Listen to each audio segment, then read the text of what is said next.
जी मेरी पहली फ़िल्म मुझे कुछ कहना है जो मुझे मिली, शायद मेरे पिता के बेटे होने के नाते मुझे मिली होगी, because people always excited to launch a star sun.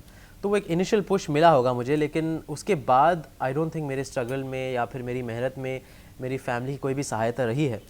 I have just done things by my own instinct, made my own mistakes and learn from them. In fact मेरी फैमिली प्रोडक्शन की पहली हिट फिल्म क्या cool है वो हम सब ने साथ में मिलकर बनाई and we benefited each other. ऐसा नहीं था कि वो मुझे सपोर्ट कर रहे थे या मैं उनको सपोर्ट कर रहा था। और मेरी फैमिली प्रोडक्शन तो दूसरों हीरो के साथ भी फिल्में बनाती हैं और मैं भी अलग बैनर्स के साथ काम करता हूँ। मेरी शुरुआत भी एक नॉन होम प्रोडक्शन से हुई है। So I've never really been dependent on them, and they've never really been dependent on me.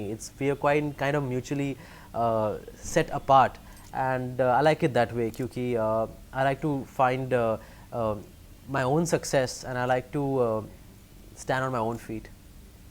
और ये बताइए कि के फैक्टर क्या आपके लिए भी बहुत लकी रहा है, क्योंकि आपकी फैमिली के लिए लकी रहा है, आपकी सिस्टर के लिए, और आपकी फिल्मों में भी करण नाम जो है, काफी फिल्मों में आपका नाम करण रहा है। पहले होता था करण नाम मेरी फिल्मों में मेरा, लेकिन उसके बाद इट गॉट चेंज। मैं थोड़ा बोर हो गया and I found it little, क्योंकि पहली फिल्म में मेरा कैरेक्टर दिल्ली का था। He was a middle class boy from Delhi, so Karan is a very very common name in the north Indian circles.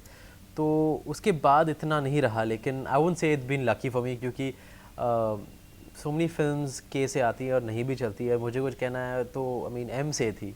So I don't really, I think it's kind of rubbish to actually associate कि ये इसकी वजह से हुआ या फिर ये उसकी वजह से हुआ। ओके, आप ये बताइए कि आपकी जो अभी ऑन स्क्रीन इमेज है, जो as we said, this good looking, fun loving and sweet boy, और कॉमेडी आपने बहुत की है फिल्मों में, और अभी कॉमेडी का दौर चल रहा है। बहुत सारे एक्शन हीरोज या माचो हीरोज जो कहते हैं, वो कॉमेडी की तरफ रुख कर रहे हैं।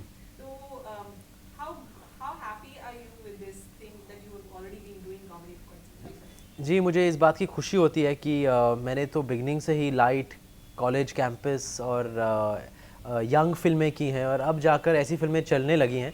तो बड़े बड़े हीरोज़ और सीनियर एक्टर्स भी इसी जॉनर में और इसी ब्रैकेट में आने की कोशिश कर रहे हैं। तो मैं अपने आप को बहुत लकी महसूस करता हूँ कि मैं अभी भी कर रहा हूँ यंग फिल्में और आगे भी करने वाला हूँ। मुझे ऐसी फिल्में ऑफ़र होती है क्योंकि मेरी पर्सनालिटी एक यंग फन लविंग बॉय की है। तो I feel like I don't need to struggle to get into that bracket, और hopefully if I continue to look young I will continue to be in that bracket for many many years.